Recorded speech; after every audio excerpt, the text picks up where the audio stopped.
Good morning everyone guys! Habang tayo ay nagkakape-kape dito, kape na po kayo. Medyo mainit pa.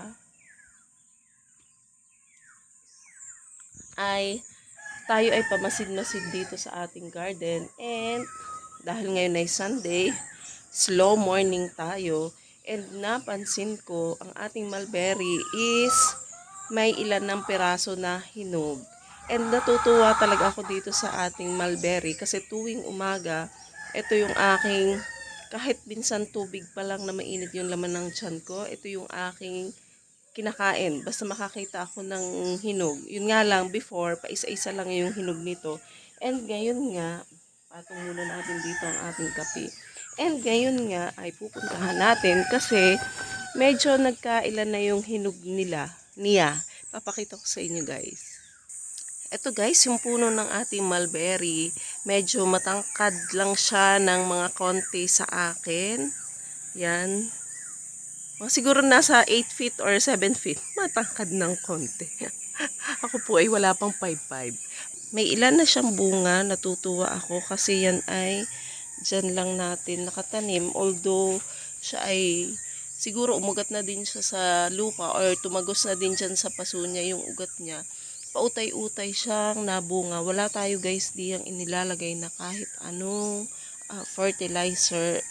And naturally, bumubunga talaga siya. Wala siyang season.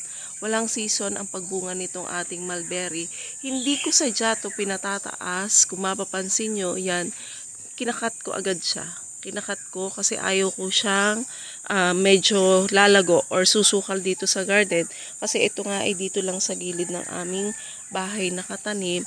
And guys, napakaganda nitong ating mulberry. May ilan siguro sa inyo na hindi pa nakakatikim ng lasa nito. Nakikita lang pero hindi natitikman yung lasa nitong ating mulberry. Nakapitas na ako kanina. And medyo malit tong isang ito. Pero itong iba ay malalaki. Yan, malalaki. Hindi pa nga lang siya ganun ka hinog. Itong ating mulberry ay napakagandang source ng vitamin C and vitamin K, which is good for the heart. And ito din ay nagre-regulate ng ating blood sugar. Antioxidant din itong ating mga mulberry. And guys, papakita ko sa inyo or paano ba? I-explain ko sa inyo ang lasa nitong ating mulberry kasi akala ng iba pag ganyang red na ay hinog na siya. Hindi guys, pag ganyang red, napakaasim niyan.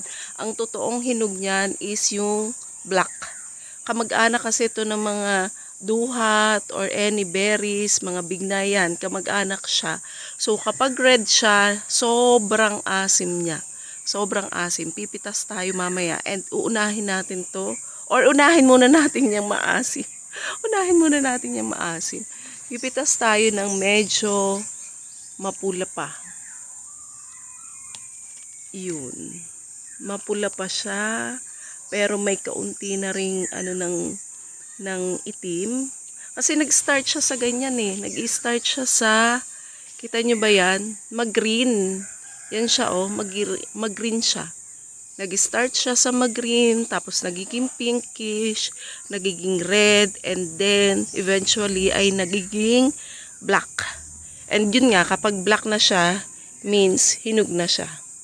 Pipitas din tayo ng yung parang naghahati na yung kanyang black, pagka-black at pagka-red. Yan. Para ma-differentiate ko sa inyo kung anong lasa nito. And uumpisahan natin dito sa ma-red na ma-red. So tayo guys ay bagong gising and nagkakape-kape pa nga lang and ganito yung itsura natin. Hadya, ginanan ko lang yung buhok ko and titikman natin itong ma-red pa siya. May konti-konti ng hint ng black pero ma-red pa din siya. Lamang pa rin sa red.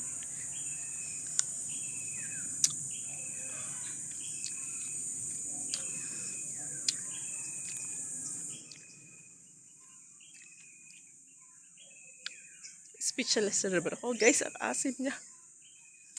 Grabe siya kaasim. Para siya talagang yung kalamyas. Alam mo yung kalamyas na hilaw? kabagay ang kalamis kahit na hinog maasim pa din. Para talaga siyang kalamyas, as in ganun siya kaasim kapag ganito pa lang siya. Sobrang asim. Pero uubusin natin kasi sayang.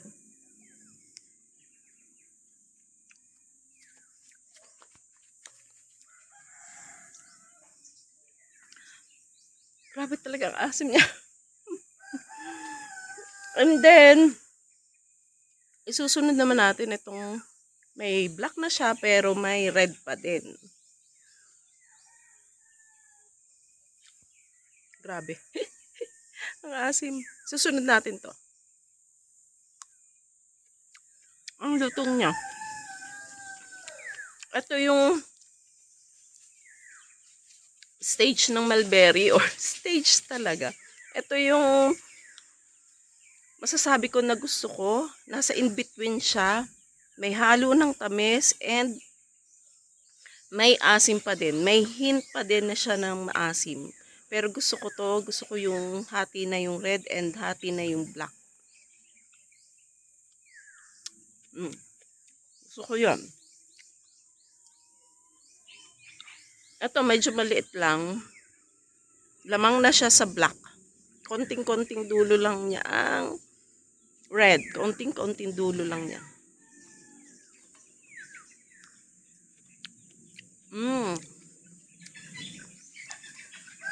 Ito, matamis na lang talaga siya. Matamis na lang siya. Malutong pa rin siya, crunchy pa din, pero matamis na siya. Hindi nyo na malalasahan yung asim niya.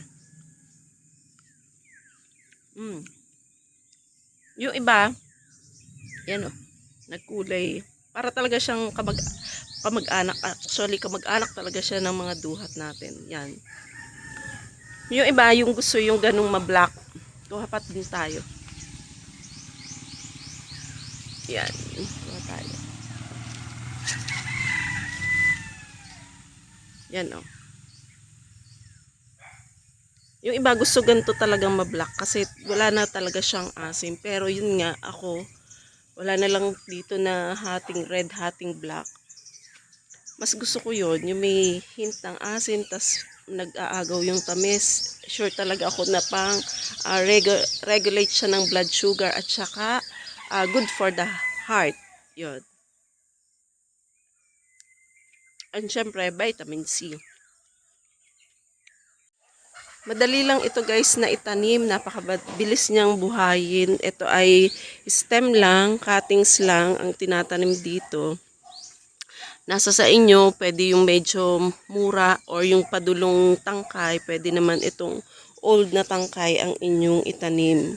Kapag nga lang medyo mura yung inyong itatanim, so parang ikukulob nyo siya.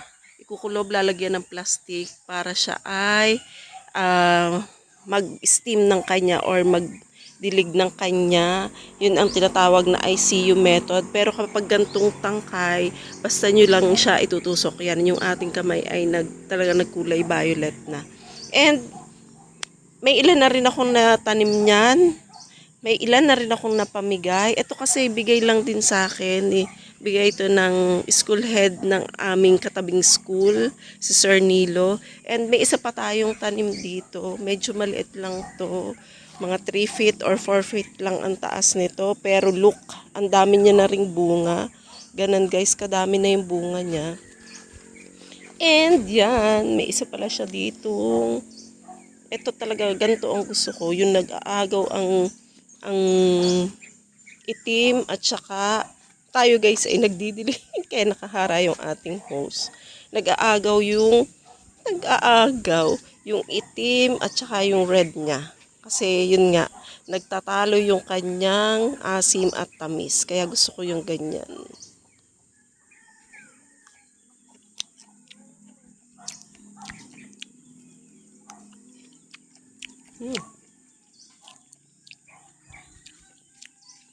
Kakatuwa. Natutuwa ako guys dito sa ating puno ng mulberry.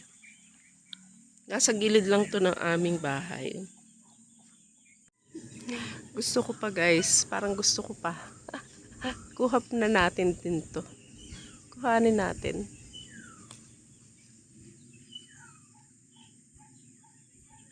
Hindi pa pala siya ganun kaitim. Mas malamang pa to guys sa maasi.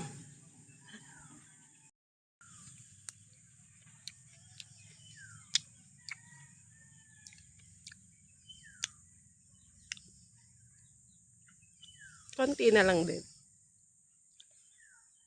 Kasi medyo maitim na naman nga siya.